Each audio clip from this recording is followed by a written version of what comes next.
Oops, just check something. Well, I don't know what setting I just changed on the thing below me, but of course, then me, Patrick Loftus. I'm a real estate lawyer in Chicago. You can find me on Instagram, Loftus_law, and on TikTok at Loftus Law. And if you're a real dork, go find me on LinkedIn because why not? Why not? And I'm on YouTube Shorts. Go look at my shorts. Joining me and my partner in figuring out the ultimate answer to this question of whether you need a realtor to buy or sell a home is Joey Mathews, the VA loan nerd. Joey, can you introduce yourself? Why, hello. This is Joey Mathews, the VA loan nerd, NMLS 1330694. I am all over the country. I do all really love VA loans because there is such an incredible lack of education in that space. And Joey, you and I could probably fill up the next hour talking about all of the misconceptions that are out there when it comes to VA loans, but that's not the topic of conversation today. That's not the topic. That's not the topic today. We'll do it another time. Topic of the day. Topic of the day is which meadow in the Phoenix area is Joey Mathews, the VA loan nerd, trudging around? So the fact is, my internet's not working in the office. So I said, if my internet's not going to work, I'm not going to be standing in here. So I'm going outside. I'll be on my phone for this. All right. But yeah. So we know if he's standing outside, he's not anywhere near Chicago because it is freezing today.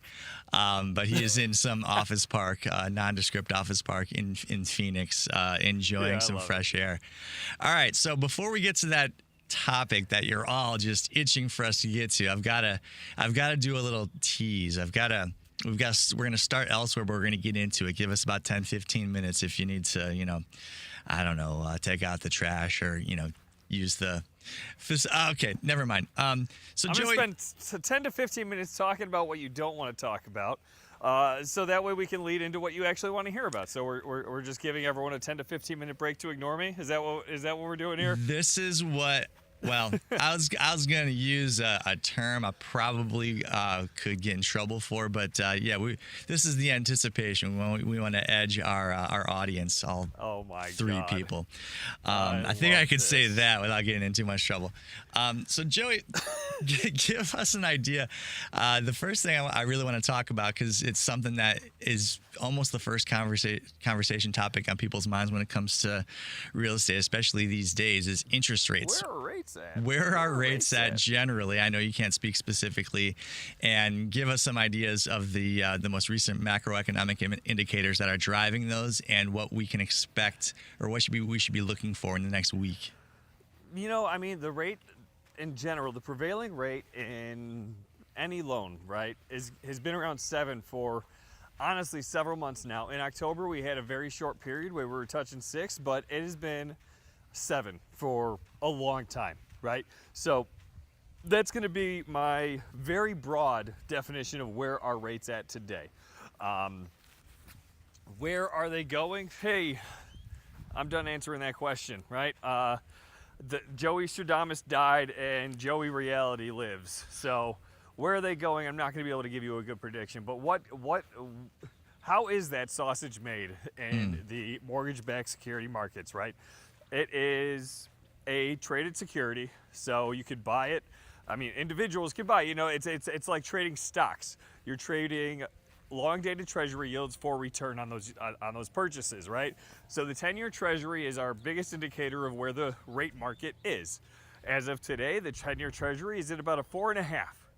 Where can you expect a 4.5% yield? So if you invest money, and this is the 10-year treasury. So if you want to buy essentially a piece of debt that the U.S. government is going to take on, it will repay you on an annual basis 4.5% on that debt today.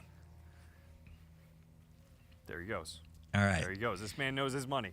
But how does that indicate where rates are? So there's not a direct correlation, but there's a direct causation, I guess I would say. But there's a correlation for sure. When you see the 10-year treasury at a 4.5, you can expect the rate market. In a normal rate market, the difference. All right. Joey cut out there for Wait, just. sorry, Oh, there he is. Just dropped for In a second. normal rate market, the difference. Is 2 points. So 4.5, you would see 6.5% on rate. Since COVID, that spread has increased all the way to 3% at times, but generally now we're closer to 2.5%. So when you add 4.5 and 2.5, you're looking at rates around 7. Okay, so it's just we'll call it a rule of thumb, right? But it's not a guarantee, but it gives you a really good idea of where rates are going to be if you're in that market. If you look at the 10-year Treasury note. How is the sausage made in terms of rates? Is there are MBS coupons, 30-year, 15-year, Ginnie Mae, Fannie Mae, like all these different coupons that get traded as well as the long-dated bonds. And obviously these are long-dated coupons too. So very similar concept. You're looking for a return on that initial investment. And I don't want to get into conspiracy theories, but man, I went down a rabbit hole yesterday, and we have so much MBS held by other countries. And dude, I'm not going to talk about it today, but if you want to go down a rabbit hole, other countries bought a lot of our MBS and treasuries, even though technically they weren't supposed to be allowed to, back in 2020. They opened up trading to other countries on our securities, our mortgage-backed securities, to other countries, and I don't know. Ugly rabbit hole. Go have fun. Interesting. All right. So it sounds like, although that's a topic of perhaps significant interest, it's enough. There's enough of that is a bit conspiracy theory, a little bit too conspiracy theory-y. A little too deep for here. Yeah, we're not necessarily prepared to publish that. We're not going to be the ones to break that news. I think at the end of the day we have reputations to uphold, because if you start spouting conspiracy theories, it can get ugly. So that's all fair. Yeah. Now, I want to unpack that just a tad bit more, because it got a little jargony for a second. MBS stands for mortgage-backed securities, right? And if you're wondering what mortgage-backed securities are, if you ever saw the movie The Big Short, it's kind of the thing that was at the core of what happened, right? So every time someone takes out a mortgage, that's one instance of debt, right? So let's say you borrow $100,000, and that's going toward the purchase of a home. And a mortgage is really just what turns the home into collateral, okay? Now, the note that's attached to the mortgage, so the mortgage being the thing that turns the real estate into collateral, it is connected with a note. The note is just the IOU. The IOU tells us how much you're borrowing from the bank, from the lender, and how you're going to repay it. Those notes are tradable. They're not quite as liquid as cash, meaning I can't go to the store and take the note that I bought from Chase and buy groceries with it, but I can trade it on the open market on Wall Street for other things. And because people on Wall Street are clever and they figure out all kinds of ways to make money, what they do is they take these. There are so many that can be bought and sold. It would be extremely cumbersome to do it on an individual basis. So they take these things and they put them into bundles, right? And the bundles, they're all kind of flavor of bundles, right? Just like ice cream, I suppose. But the bundles, depending on how much risk you want to undertake, you can either buy a bundle of really, really safe loans. So really wealthy people borrowing not that much money, and they're almost certainly good for it. You'll get paid at a certain interest rate that is less than if you buy a bundle of mortgages that represent a bunch of riskier buyers, right? Nailed it. Yes. And how does the trading of mortgage-backed securities correlate, if it does, with the trading of 10-year treasuries? Well, it's because they're similar concepts. You're purchasing these long-dated securities with the hope of a solid return. Obviously, when I say a hope of a solid return, it's because some of these are going to default, some of these are going to get sold, but you should be getting that larger return over time, right? So you're hedging your money that you'll make more money by buying these large securities, the same way that you're hedging your money that you're going to make money off of the long-dated treasury yields. So when you're looking at long-dated yields, you're taking a risk on economic conditions that you see over the next several years. So you're making a long-term financial decision when you're purchasing these securities and these bonds. Hold on. Was that a rooster I just heard in the background? It was. Jeez, what's going on here? That is the Maple House Coffee Shop. I love it. Yeah. All right, sorry, I completely disrupted you, but I couldn't let that slide. Continue, please, if you can. What we need to do one day, and obviously I work in the mortgage field where I'm like dealing with the activity of the day and what's happened in the economy recently that's affecting rates today. But I would love to get a actual financial consultant, someone who actually trades these things daily, to really come in and just hammer us all with information on the risks and benefits associated with long-dated securities and long-dated bonds.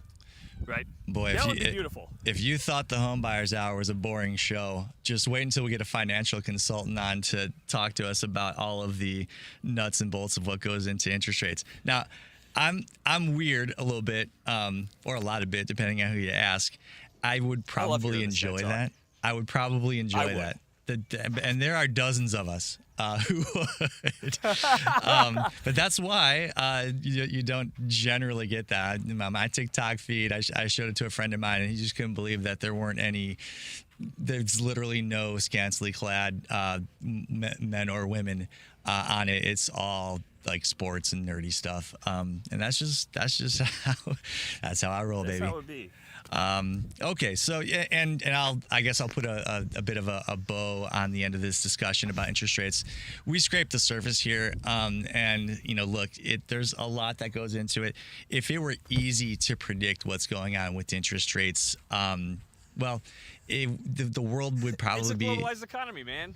I wouldn't be doing this anymore. Sure, the world would be a more civilized place, and we could all rely on what is going to happen in the future much more easily, and I could probably sleep better at night. But at the end of the day, there's 7 billion people in the world, and they all have a different opinion on one thing or the other, and a lot of them are in Wall Street trying to trade and make money, and we're in some ways beholden to them when it comes to that stuff. If you want to know more about the history of mortgage-backed securities and how they came about sometime in the 1980s. And there's a book called Liar's Poker by Michael Lewis. He's the same fella who wrote Moneyball, if you're a sports person. And it basically goes into his experience as I think he was like his first 3 years out of his MBA. He worked at Goldman Sachs alongside the person who effectively invented the mortgage-backed security. Prior to that, it was viewed as something that you really couldn't securitize because the fact is most mortgages don't last 30 years. Most people are going to pay those mortgages off at some point. So it can be quite difficult to figure out what those investments are ultimately going to pay. If I borrow money and I pay it off in 2 years' time, that investment has paid differently than if I borrow that same amount of money and I pay it in 10 years' time. They figured out a way. Someone did some fancy math, and they figured it all out. So anyways, Liar's Poker by Michael Lewis. I guess 5 to 7 years is how long a mortgage is going to last. That's my guess. Yeah. Well, and 2021, they're going to last a little bit longer, but the average is still going to be around that 5 to 7 year mark. Mm-hmm. And someone actually took that data and took it and said, look, this is reliable enough that we can turn this into a security that people are willing to trade, and off they went. And then 2008 happened. Go watch The Big Short if you want to know more about that one. And we are where we are today. What's going to happen with interest rates? That's kind of the thing, right? And I think, Joey, I'm going to just give my own personal opinion, and this is just based on what I've read and seen. It seems to me that the uncertainty of what's to happen in Washington, what's to happen outside of Washington, just like markets, they hate uncertainty. I think people in general hate uncertainty, and I think it's causing a lot of people to put big decisions off. What's one big decision in someone's life? Buying or selling their home. And that seems to be something that is informing what I think is seems to be a bit of a slow start to the spring market. Yeah, it actually felt originally like it started really hot. January was one of my best months for leads. Myself, I only have had one closing in February. I haven't had a single a month where I only closed one loan in so long, which is insane to me. It's insane to me, but that also tells me that there are, and I have so many pre-approved buyers shopping and making offers. So people, it does look like all these people that we're talking about putting their house on the market, because after the Super Bowl is when, like, the spring housing market kickoff is, right? Right. It doesn't feel like we've gotten that influx of inventory that we're used to. No, and it would same. be great to have Steve here, talk about that a little bit, but that's just what it feels like to me. And then the buyers I'm working with, they're still on that, oh, I'm waiting for rates to come down. I'm waiting for prices to come down. And it's just, everyone is giving themselves a reason to say no, but I do believe that you're right. There's economic uncertainty in Washington. Well, people view uncertainty in Washington, and they're allowing it to affect their lives, regardless of the fact that even uncertainty in Washington is only going to last a few years. This is a long-term decision when you're buying a house. Mm-hmm. So, yeah, it does seem like a much slower start for actually getting contracts than usual, but in terms of activity, it's been crazy. It's so weird. It's just the weirdest.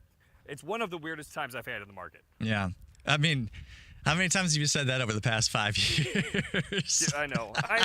It's been weird for 5 years. It's been super weird for 5 years. But there's so many. I mean, I had 3 people apply last night. I don't know if they're going to buy. I don't know what the situation is, but like they. Yeah, I'm definitely getting a lot of people. Also, it's like, I get lots of phone calls. There's lots of activity. I'm certainly busy, but yeah, as far as the ultimate goal, which is closing on homes, those are fewer. And also, I think that myself, and I think maybe some of the others of us in the real estate game. I hate when people talk like that in the industry, in real estate. We grew accustomed to people jumping the gun on the spring market. It seemed like the past few years, at least, people would, they'd say, well, the Super Bowl is the official or the unofficial launch of the spring market. They go, I'm going to jump in 2 weeks early, and then the next year was 3 weeks, and then 4 weeks. And I think we're maybe seeing the opposite of that, where whoever jumped in early, and there were a few, it doesn't seem to have been followed by a pile in. Yeah, it is not at all. It's quite the opposite. It's very strange, I think, and especially with everything that's going on with this. I don't know how it's pronounced, but doggy, whatever it's called. I mean, they're making cuts at the FHA. They're talking about now FHA loans are going to take longer, which I disagree with. It's going to take longer for companies that originate loans like myself. It's going to take longer for them to package it and get sold to FHA, but it shouldn't affect closing timelines. And that's one of those like fear-monger things that you see in the market is, oh, the FHA, they're cutting off so much of their staff, blah, blah, blah. It's not going to affect how long it takes you to close on a house. It's only going to affect how long it takes for the FHA to purchase that loan and securitize that loan. Right? Okay. So let me, before we pivot onto our main topic, I feel it worth getting out there, at least to the extent that we can. When you are borrowing, and Joey, please confirm if I'm correct or not. When you are borrowing money through a federal program, you are not actually borrowing that money from the government. You are still borrowing that money from a private entity. It's just that there is an overlay of rules on top of that, which, if the private entity follows, then that loan will be it will be given certain guarantees by the federal government. And yeah, so it's those private entities are still happy to lend you that money. Is that correct? Exactly. Yes, absolutely. All right. So for all of you out there, we have 2 people watching on the live stream. If either of you are pursuing an FHA or a VA loan, do not fear. Nothing about the nothing about the cuts that they're trying to make, which who knows if they're legal or not. That's a topic for probably every other show on this channel, not this one. I don't know enough about it, but don't let that put you off of buying a home at this juncture, unless you're a federal employee, in which case, God bless you. Yeah. All right, cool. So the main topic, the one I teased at the very beginning, do you need a realtor to buy or sell a home? And, I didn't pick this topic out of the blue necessarily. It all stems back to the National Association of Realtors lawsuits where they were defendant. There are many of them, but they all were settled basically in one shot.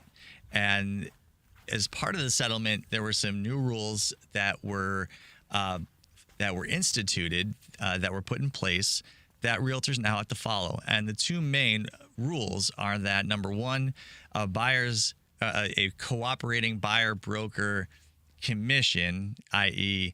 the commission that the buyer's broker is going to earn for being a part of the transaction, earned from the seller, is no longer allowed to be put in a listing. So the buyer and their broker are effectively going in blind in terms of what is the buyer broker going to earn from the seller. In conjunction with that, there's also now a requirement, and this is probably the more important or the more the change that has the more influence, or the greater effect, is what I'm trying to say, is Impact? that buyer. You looking for impact? Impact. There you go. Sometimes it's just the words. I got too many in my head. Lawyers, man. All right. Keep going. I'll tell you what. You want to spend the rest of the time complaining about lawyers? I got complaints, baby. So the second requirement is that buyer brokers must now have a written retainer agreement with their buyers. Okay, and that may not sound like a big deal if you're not in the real estate business. It is a big deal for realtors because, by and large, and you'll hear a lot of realtors say, "Oh, well, I've always been doing that." And if so, great. That change wasn't really going to affect you in a meaningful way. But I would say more realtors than not would work with a buyer without getting a written representation agreement from the get-go. The thought would be, I'm going to meet the buyer. We're going to tour a couple homes, and we're going to try to see if there's a good connection, build up rapport, and then maybe we'll get him to sign a buyer representation agreement after that, if that is a good fit. Or they just went in with the assumption that whatever homes I'm showing these people, if they buy one of them, I'll get the commission. That's no longer the case. If you do not have a buyer broker representation agreement, you're not entitled to make anything. And that was a big change for a lot of real estate brokers, and it makes many of them nervous. And some of them are finding that to be a big obstacle, and some of them are finding it actually to be something that helps them in a lot of ways. And whether or not it's an obstacle or helpful, I'll leave that to another week when we have a real estate broker in studio, because we'll be able to ask them and hear more directly from the horse's mouth. But as a result of all of this, a lot of the discourse, just generally that I've seen, whether it's on social media or traditional news media, conversations with people in the industry, is that a lot of people are taking the steps to try to buy or sell a home without a realtor. They think that they can do it themselves. They have access to the MLS, more or less, through the various websites that are out there. Google real estate, they'll come up. I don't need to plug any of them, but it's an interesting phenomenon that it's not like this is brand new, but I'm certainly seeing more people reaching out to me saying, I'm going to go the route of just hiring a real estate lawyer. or I'm just going to go out there. I'm going to try to work with without a realtor, and I'm going to make offers to listing brokers and try to get something under contract. They would either want to save money or whatever the motivation is. Joey, are you seeing the same thing? Are you seeing a lot of people come in and make inquiries with you and your company, and they're specifically stating, hey, I'm not planning on using a realtor? I have, and I think it's interesting. And when I say I have, I mean like I have more than I have in the past. Right in the past, It was like, no, dude, use the realtor. Like they're gonna get paid. Don't worry about it. Right. But now it's obviously on their mind. Like, oh, but what if I have to? What if I have to pay this X amount of percent to my buyer? Can I still buy a house? Or I'm sorry, to my broker, can I still buy a house? So again, it's leading with fear, but you have got to talk to your agent about the offers that you make. And at the end of the day, they're going to structure a deal that's going to help you win, right? Because this is a professional industry, right? And granted, there's how many agents in the country, and 71% did no deals last year? Yeah, something like that. A good likelihood that if you are getting referred to someone, it's because the person that you're being referred to is a professional. They have professional standards. They will be good at their job. They will be an advocate for you. They will earn every cent of whatever commission is paid, and they will negotiate to get the seller to pay their commission, right? They'll also talk to you about your financial situation. Like, do you want to make offers where you're paying the commission to make a quote-unquote stronger offer, right? But at the end of the day, it's all about it's baking the numbers and baking commission into the offer, or however it's structured. Like, you cannot go in flying blind, because if you don't understand real estate really well, you will get taken advantage of. It's just, it's how it's going to end up. Yeah, it's certainly difficult. And here are some of the headwinds I see. And I'm trying to take kind of a neutral stance on this, because really, if someone has already taken a decision that they want to go without a realtor, I don't want to dissuade them from at least satisfying themselves either, that worked for me, or, this is actually not the route I want to go.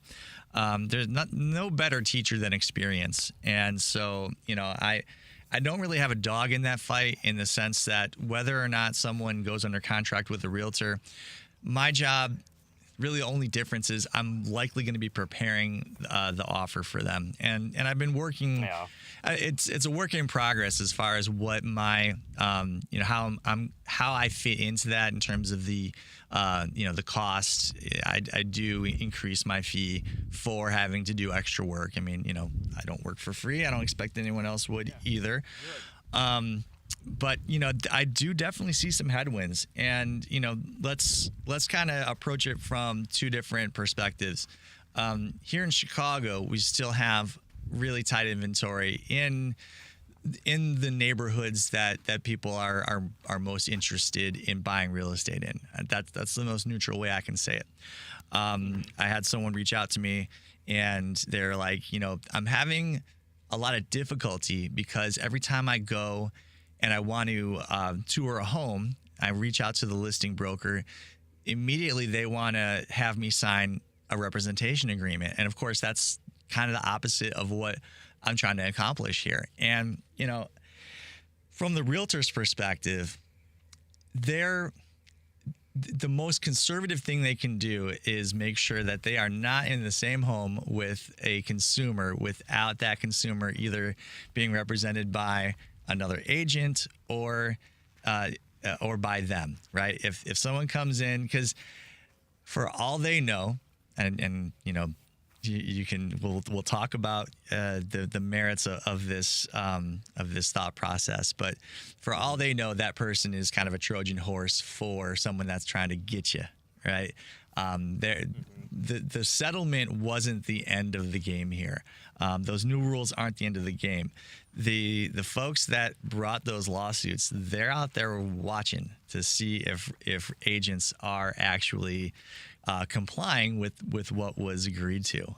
So if if you're exercising an abundance of caution, I can see where an agent would say, look, I'm sorry, I just can't show you this home without you signing a representation agreement. And again, that defeats the purpose. So that's one headwind is the notion that you're just not going to get in the door as a buyer without some kind of piece of paper signed with an agent.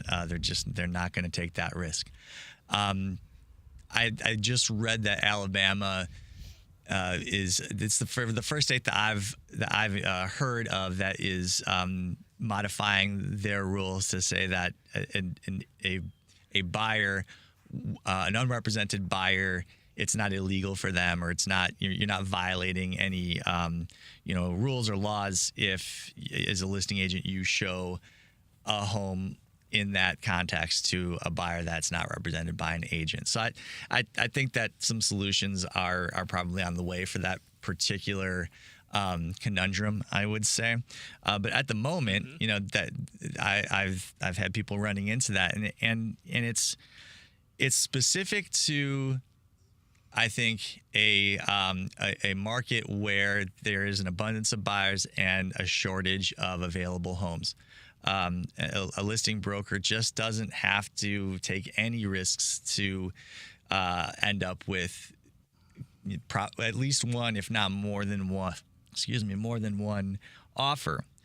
I think if you turn the tables and, let's say, there's some markets out there that are not doing so great. If you're trying to buy a condo in South Florida right now, you've got your pick, a pick of, rotten. But I think an agent in Florida, right now, non-warrantable. Well, yeah, and let's say you've got a boatload of cash and more cash than sense, and you want to buy a condo on in Fort Myers on the beach. You're going to have your pick. Agents are going to be dying and probably, falling all over themselves to get you to buy their unit because those things are sitting for all kinds of reasons. Yeah. But, that's one headwind I'm seeing. Now, when you talk to someone who's a buyer who is looking to dip their toe in buying without a realtor, how much advice can you give them in terms of, I'm sure you are able to give them a pre-approval. Like, how do you send them off on their way with that pre-approval? So I am very different in that I do get a lot of calls from people that are unrepresented at the time that they call me. I know most lenders, they get the call after they already have a realtor, right? So they go realtor, lender, onto the market, and for whatever reason, I'm different. I get a lot of past client referrals or social media referrals, whatever, but it goes me, and then literally just like talk about the realtor situation, and then I've done this poorly. I should be just giving them off to a realtor that I trust, but I have not done a good job of that. I'm just like, all right, here's your pre-approval. When you're shopping, make sure you when you get to have a realtor, connect them with me, blah blah blah. Totally the wrong way to do business. I'm failing my my friends. I'll change that. But I tell them, like, hey, and if they bring up those concerns, well, I don't want to be able to pay or pay the commission, blah, blah. I'm like, here's the deal. You got to talk to a realtor no matter what. Like, you have to know what you're saying no to before you say no.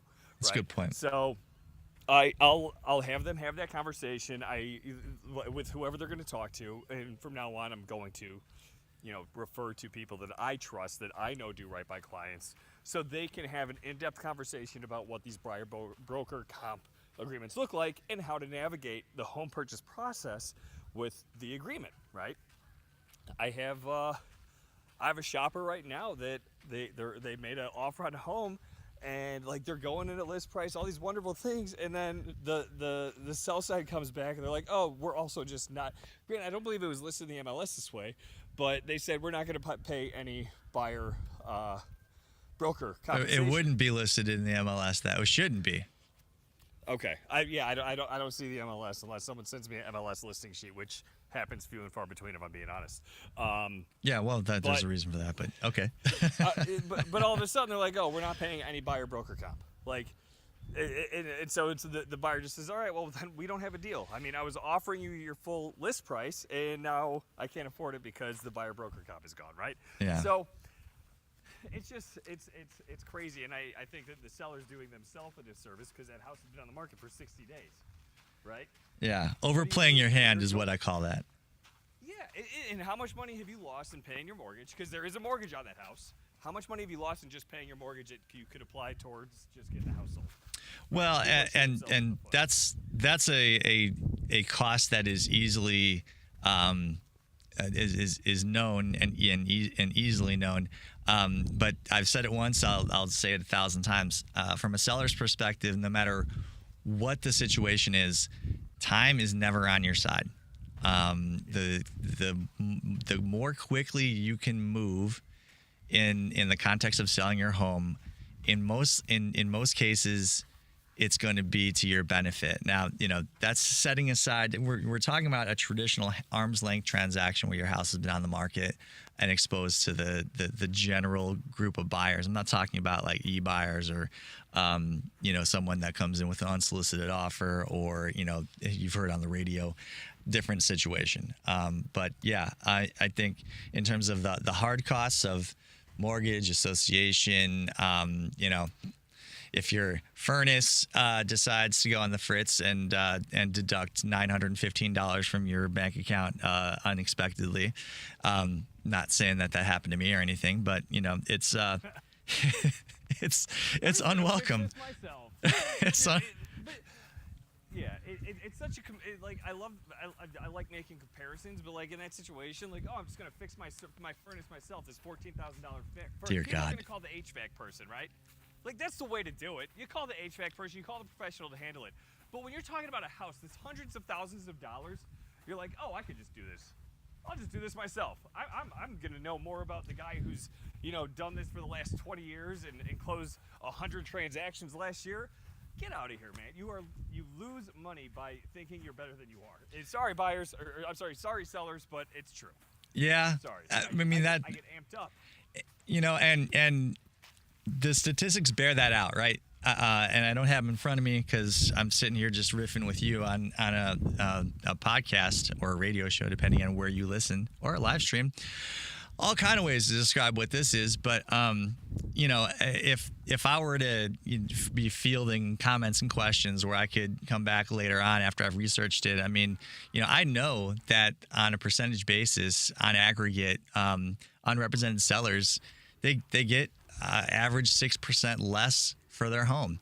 And here's the insidious thing about those kinds of statistics is that people typically believe in themselves that they are exceptional, and they go, "Yeah, average. Don't even pitch me anything about an average. I'm me. On the high end, you're average. Yeah, brother, I'm me. Do you know me? Come on." And the fact is, you're right. I mean, and I'll get more in. Let me just talk more about this furnace thing. The cost of bravado, baby. I want to get this furnace thing off my chest once and for all. Yeah. I mean, could I have gone and into the furnace and sort of, messed around with it and figured out in the end what the problem was? Yeah. I mean, the guy who came out and fixed it, my wife goes, "It costs how much?" And I'm like, $915. She's like, "That guy was here for like 5 minutes." It was more like 30. But I mean, it felt like he was in and out, and all of a sudden thing works great. And, the fact is, it's like, the amount of time that I did not spend trying to fix that myself was very much a win in terms of my ultimate financial standing. Okay. I know enough to know to reach out to my property manager and find out who is in the building most often on furnace repairs. Okay, because I'm living in a condo and there's 184 units. There's going to be someone that's in most often. I know the realtor who's in most often. I wouldn't use him for reasons we can get into some other time. But here's why I did that. Because number one, I know they're not going to be the cheapest, and I take that into account right off the bat. But what I know is that if there's 184 units, it's 184 of the same furnace that these folks have been in and out. I mean, the guy literally walked in through the front door. It's a quick right into the furnace room. And he opens up, he goes, "That." And I'm like, He's like, it's the blower fan. I was just like, if you say so. He's like, yeah, I just replaced one earlier this morning, and we're only at 11 a.m. Oh my God. I was just like, okay. He's like, yeah, I'm gonna send my guy out to the truck. He had the part on the truck, and that's why it was only 30 minutes. Then that's exactly why I called that guy. And also his paperwork is already with the association. I don't have to worry about that part of it.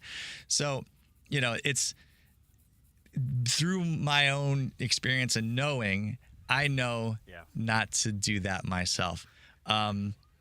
If you're going to sell your home or going to buy a home, and trying to eschew the use of experts, of professionals, expect to pay a cost for that. And you go, well, it's a hot market. I know what my neighbor's unit sold for. I should sell for about the same. Maybe, or your neighbor has all updated appliances and new floors, and you've got $1.50 a square foot, plastic floors, and they've got hardwood. I mean, there's these details end up mattering as you'd be surprised to find out.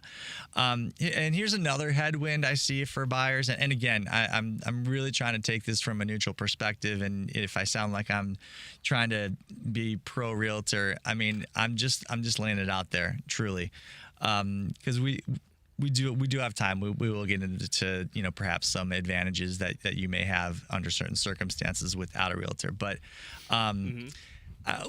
what many buyers, and this is specifically on a buyer side of things, if you're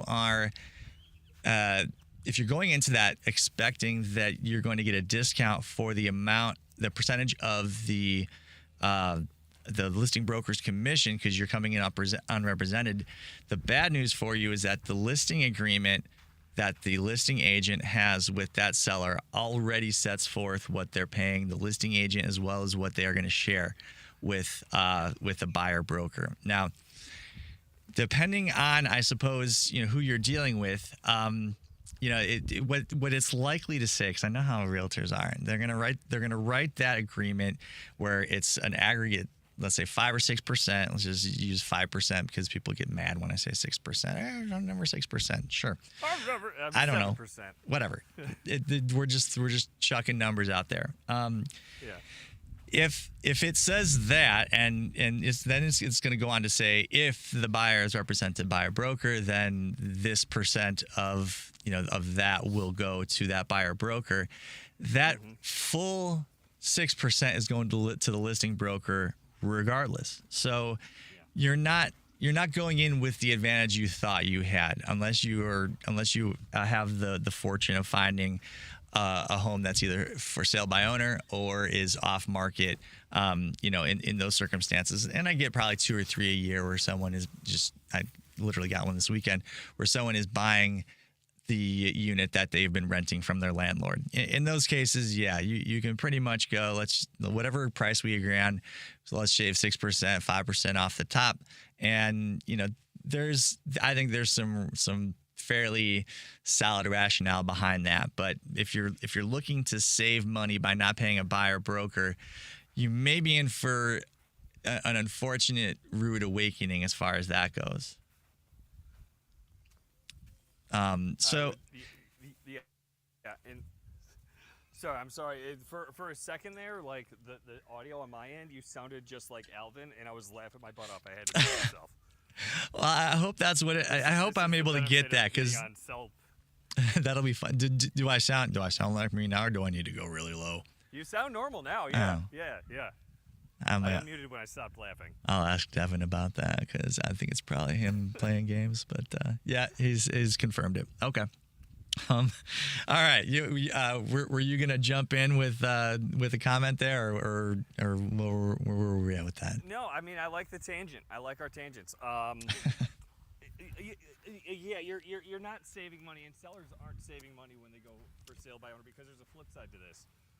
Selling by owner. And I know I work with the buyers, right? But I also get sellers that sell by owner. The appraisals that I get on these things, I don't have to share those with the selling side, right? And I'm not going to share those with the selling side because they didn't purchase them. But I have seen price gaps as much as $100,000 on not huge purchases. But like $100,000, dude, I'm telling you, it was a $300,000 purchase. The appraisal came back at just over $400,000. And it's not like in-laws selling to like their, No. Wow. It was a full arm's length transaction, and I'm just like, dude, this guy. Yeah. I mean, even if you're paying freaking 10%, which obviously you're not going to pay 10% for a listing, but oh my God, how much money did this person lose by going for sale by owner, thinking that they knew what they were doing? Like, So yeah, it works on both sides. Yeah. For sure. I mean, so that's a tough story to swallow, and I know our good friend Steve Davis told a story about someone who was approached by an iBuyer, whomever it was, is one of these, yeah. We buy ugly homes or something like that, and they ended up selling what was effectively a $330,000 condo all day long for like $216,000, and those stories are out there. It's maybe it's not going to happen to you. I hope it doesn't happen to anyone. I'm not out there, I'm not a hater like that. Real estate is worth what it's worth, right? And if everyone should get the full value of what they're selling, because it's going to be, in most cases, the most valuable thing you own. It's going to be your best store of wealth, maybe outside of your 401k or something, depending on how long you've been contributing to a retirement fund or whatever. But it's, for most of us who have been homeowners for some time, it's going to be sort of the one thing, no matter how life is going financially, you kind of look at, what do I owe on this thing, and how much is it roughly worth? And you find some solace in that, right? And to think that 100,000 plus of that could just evaporate just because of one bad decision, man, it's tough to swallow thinking about that. That's sad. So, I mean, it happens almost every time I have a FSBO, man. FSBO is for sale by owner, FSBO. Right. They always appraise higher than they sell. Like, I very rarely have I seen a FSBO that appraises even around the sale price. That's it's interesting. Insane how much sellers lose. I would love to know why that is. It's an interesting thing. Maybe it's as simple as once they arrived at what they thought the value of the property was, they sliced off 6%. But when you're talking about a $300,000 home, $100K is different. That appraises for $400. Yeah, that ain't 6%. That's disgusting. Sheesh. No, I would venture to say it's right around 25%.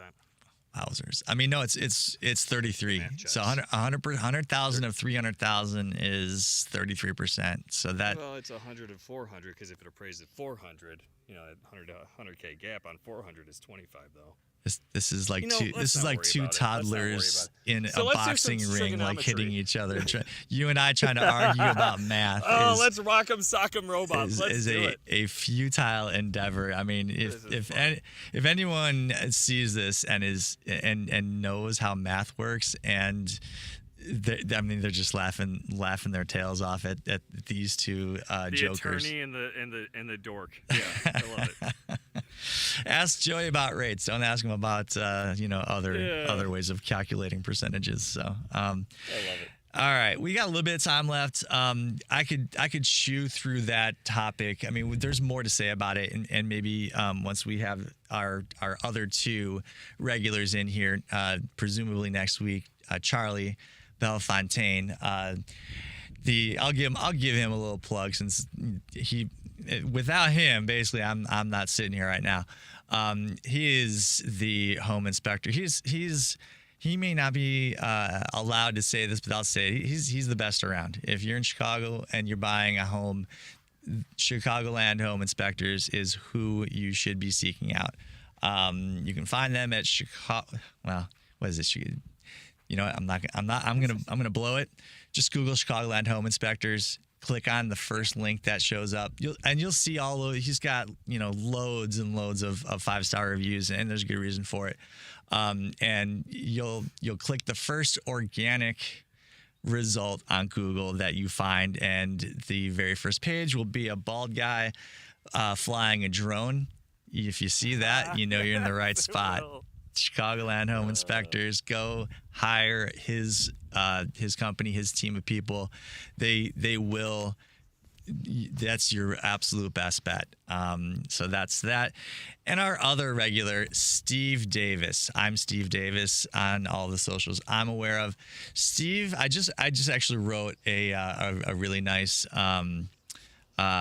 review for him because Steve is you'll hear a lot of agents go, I go the extra mile, or we have concierge service, all this kind of hollow sounding language. And I'm sorry for, this is what I do this to myself. I just crap on everything about, what realtors do. And then I wonder why they don't want to work with me.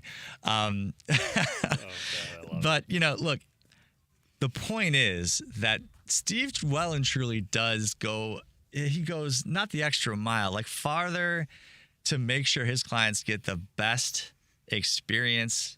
They get the most money from the sale. They get the best representation in the purchase. They're going to get the best price. If you want all of those things, Steve Davis is who you ought to be seeking out. I mean, he really is. I don't just blow smoke. I can tell you all the real estate brokers I don't like. I won't do that because I've already been shooting myself in the foot left and right in the past 3 minutes. Go. Maybe we can work on chopping this from it's live stream. I'm already screwed. So anyways, couple of plugs for two people who who I really do value, as Charlie would say. So anyways, we're getting, believe it or not, we are getting close to the end of our allotted time. If you've made it all the way this far with us, God bless you. I love you. I appreciate you. Joey, is there anyone you want to shout out some appreciation to, or just, some final remarks, some final thoughts you got? No, I mean, I wish that I could bloviate more about Charlie and Steve, because this whole talk has been about the value of the real estate agent. I mean, everybody on this show is bringing value to the table, right? And people don't realize how much value add that they have until something goes wrong, right? Mm-hmm. But the problem, the thing you never see when you're working with these people is you never see the things go wrong because we get in front of it. Like, we deal with these problems before you see a problem. It's so tough for people to realize the value until they've tried to navigate without, and they go back in time, like, oh man, I wish I had hired a realtor. Yeah. Oh man, I wish I had hired a good inspector, a good attorney, a good mortgage guy. Like, so it's one of those things that you don't know what you have until you've tried it without. And then you go back to, like, okay, I'm never doing it again that way. I'm always gonna hire my realtor. I'm always gonna have a good home inspector. Like, and it's also tough to find who is good and who is not. And I know that Charlie, I trust him with my family. Like, he has done home inspections for everybody in my family. Steve, like, we work together on deal. Like, I work with different realtors all the time. I won't talk crap about anybody, but I will say that there is a difference between a professional who is doing a lot of transactions and someone who's here to close their grandparents' sale in the estate because that's just they happen to carry a license, right? Mm-hmm. So yeah, we work with good people. That's what I'm getting at. That's what's up. All right, I've got very little time left, but if you've stuck with me this long, stick with me for another 30 seconds. Look, one big difference between people who are extremely successful and extremely wealthy and the rest of us is that people who have that kind of success will hire coaching to learn skills more quickly, to get expert advice, to basically make sure that they have the absolute best when it comes to learning and understanding difficult things, new things, whatever it is. Okay. The reason I point that out is it goes directly to what Joey was just saying, which is that you could try to go it alone. You can waste a ton of time trying to bring yourself up to speed, and you'll never be as expert as someone that's doing it every day, or you could hire coaches. You could be like the billionaires are and don't be like, one of the rest of us. So anyways, this has been the Home Buyer. Well, what are we now? We changed the name. Chicago Home Experts? Is that what we are now? I don't know. Chicago Home Experts? Yeah, we did it. Okay, All right. Let's go with that for today. Thanks for joining us. We'll be back next week. If you want to hear us live, we go on at about 10:15, depending on how difficult the issues are with the tech. Some weeks are better than others. If you want to listen live on the radio, we are on WCPT, where facts matter. Find us, listen to us at 6 a.m. on Saturday. God bless you if that is you. I'm signing off. Joey, thank you for being with me. Say hi to the rooster, and we'll see you next week.